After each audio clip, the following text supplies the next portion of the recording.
I'm hearing a lot of housing providers come up with the issue of not be.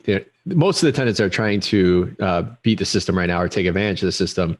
They're ghosts when it comes to trying to serve them. I know we've had options in the past pre-COVID on that, but how you recommend your clients when the tenant is unreachable or not open the door or not home? Is there any? I've actually heard landlords creating work orders to have to get in to be able to serve. But even then, if the tenant's not there or dodging, any recommendations as far as process server goes or anything like that?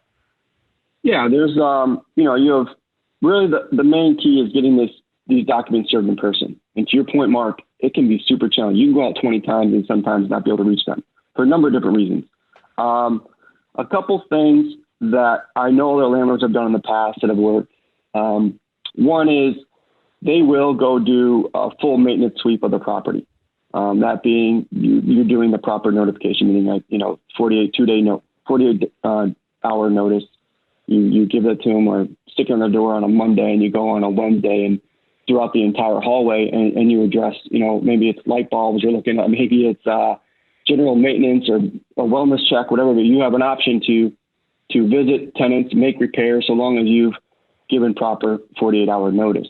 And when they do with that, when they go with their maintenance staff at that point, if the tenant does open the door and they do go in, they have served them and successfully served them at, 10 o'clock in the morning or, in the evening at the appropriate hours.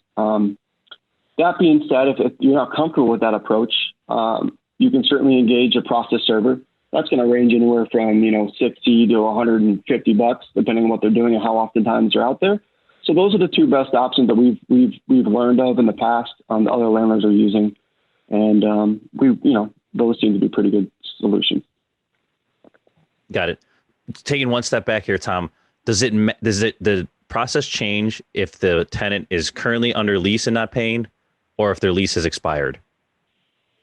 No, yeah, that does not change. Okay. If they, let's give an example. If their lease expired November 30th of this year, they're on a 1-year lease. It naturally defaults to a month-to-month lease until you guys decide to renew it.